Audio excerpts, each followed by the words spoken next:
Major breaking news. Donald Trump has announced that he will impose 50% tariffs on Canada. That is 400% higher than the global 10% tariff. And oh boy, this is humiliating for Mark Carney and Doug Ford.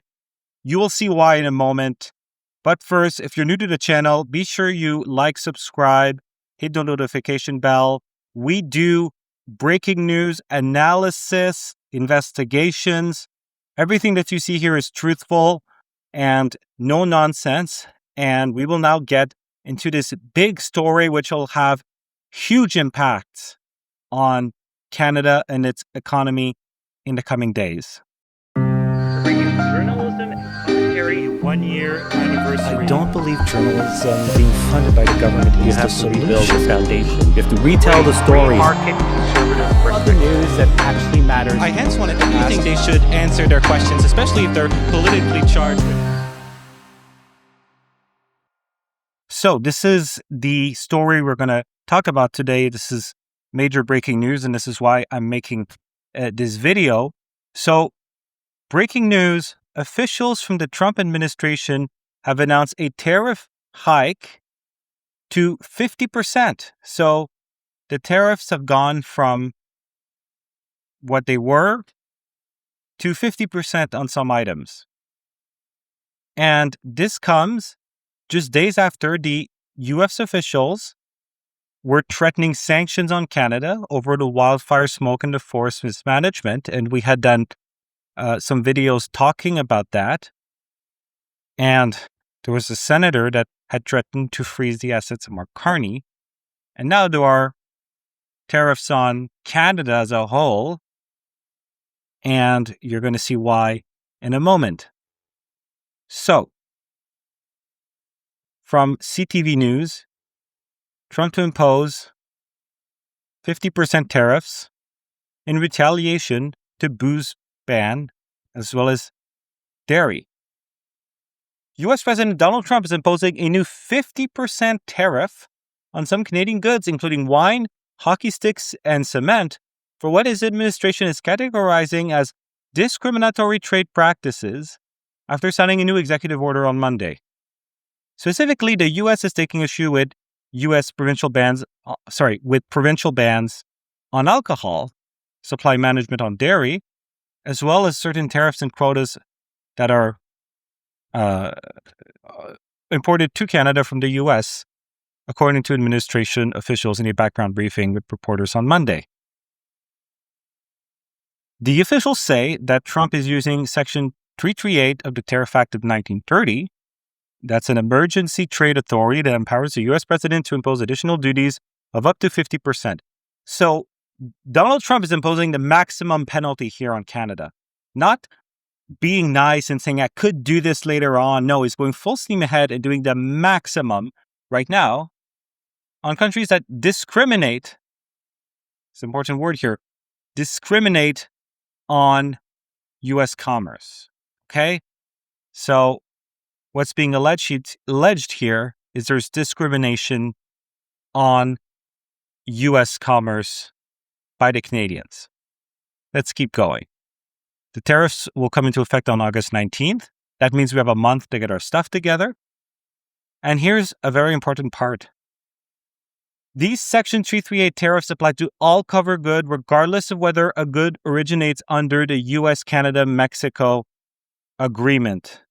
So right now, most of our trade is tariff-free because of CUSMA, which, by the way, Mark Carney failed to get a deal by the deadline. But now it will apply to CUSMA items. The official said the tariffs will not apply to energy, potash products subject to this, and certain other goods such as fish and critical minerals, and that CTV News has reached out to the Prime Minister's office and Canada's U.S. Trade Minister Dominique LeBlanc for comment. And of course, these politicians, if they haven't commented by the time we've published this video, when they will comment, they will come out with some word salad, as they always do. So Donald Trump had a 10% global tariff. And of course, in Canada, this is according to the Canadian Federation of Independent Business, there's been different types of tariffs on other products, but none of them have been at 50%. And now we're going to have 50% tariffs on items. Again, the global tariff rate that Donald Trump had imposed on countries was 10%. That is 400% higher than the 10% global tariff rate. And look, here's why I'm pissed. Because if this had been done in 2024 or even in 2025, I think there would have been reasonable arguments that could have been made that while Donald Trump is being unreasonable, then that is on him rather than on the Canadian Prime Minister. But we're now almost 2 years after the initial tariff threat. Almost 2 years. Mark Carney has been Prime Minister for over a year, and Doug Ford's been in power that entire time. And again, what is this in retaliation for? The booze ban. Here's Doug Ford saying he's not going to lift the alcohol ban unless he gets his way with the U.S. The whole alcohol ban was supposed to be a deterrent for tariffs.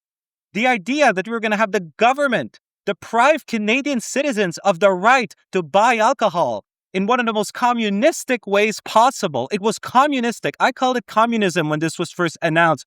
I still think it's communism. It is literally the most anti-capitalist, most radical piece of shit legislation that has ever been announced. So ridiculous. You cannot buy wine from California and Canada. I was actually just in the U.S. last week. They were shocked when I would tell them this. They were completely stunned. No other people would put up with something like this. I travel all over the world. There's U.S. alcohol. I was in Europe. There's U.S. alcohol. I went to Japan. There's U.S. alcohol. Of course, I was in the U.S. and there was U.S. alcohol. In Canada, we were being deprived of U.S. alcohol. And again, this was being cited. We were going to take away your freedoms, kind of like what they did during COVID, where they took away our freedoms. We're going to do it for the greater good, and it will be worth it, and it will be pressure on the Americans, and then we're going to get rid of the tariffs. Well, look what it just did. Again, Trump to impose 50% tariffs because of the booze ban. The booze ban has been a major point of frustration for the Americans. I know I interviewed the U.S. ambassador. I've spoken to Republicans all week in Washington, D.C. The alcohol ban is doing more harm than good, and this is the final proof. This is not just Ellie's opinion anymore. Here you've got the U.S. imposing 50% tariffs. That is 400% higher than the global tariff rate, in large part because of this alcohol ban. An alcohol ban that I believe is a communist alcohol ban that is an affront to the values of the free market and letting people choose themselves what they want to buy and not buy. As you can tell, I'm very passionate about this. I had a California wine, a delicious wine at a hotel the other day in DC that I have been deprived of for months because of this. I think it's absurd that we're banning Canadians from buying alcohol from our greatest ally, next door neighbor, because of a trade dispute. Meanwhile, we continue to allow alcohol from all these other countries that have spotty records, let's put it this way. This also bothers me because this is more evidence of what I call the greatest gaslighting in Canadian history. Here's an article from April 29, 2025. Okay. Voters judge Carney best leader to take on Trump. Okay. And here are the polls. Remember, we weren't supposed to have Mark Carney, the self-declared globalist and elitist, as prime minister. We were supposed to have Pierre Poilievre. And remember what happened. Look at this. At 338 Canada, there was the great gaslighting. The media scared the shit out of everyone.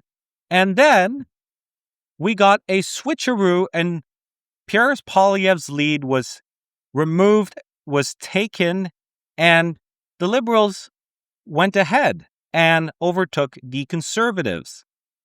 All on the name of, we're going to get a deal with Trump. I'm going to get along with Trump. Well, guess what? There is no deal. We passed the deadline. Mark Carney failed. Objectively failed. It is a failure. It's embarrassing. And now, this super prime minister genius, the self-declared globalist and elitist, Canada's getting 50% tariffs. Here's the reality, folks. I don't like tariffs.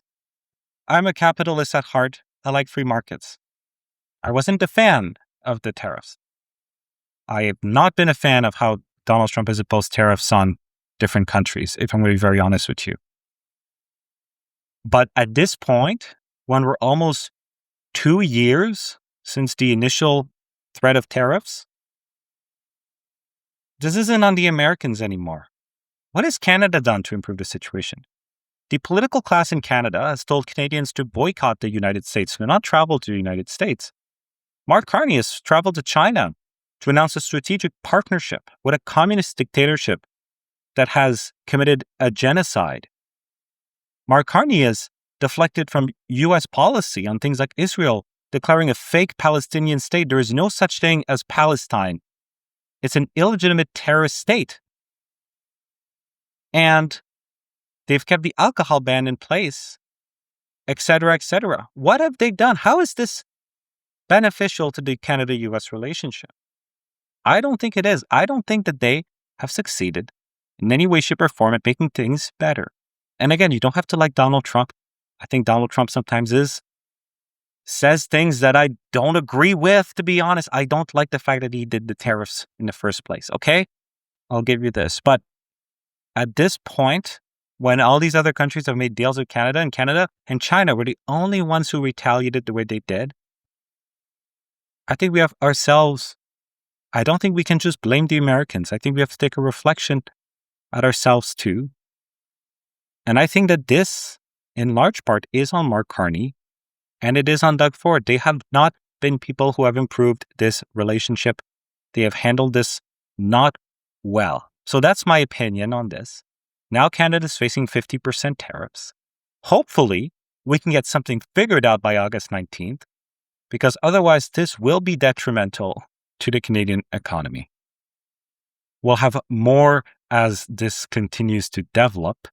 Let me know what you think in the comments below. Sorry if I got a bit passionate, but this is an issue that I just have run out of patience with the way that Canada has handled this, to be very honest with you. I like competent governance, and I don't think that we've seen competent governance. So that was kind of my rant while I tried to explain this to you. And yeah, this sums it up. Thank you so much for tuning into my channel. I really appreciate it. And until next time, God bless.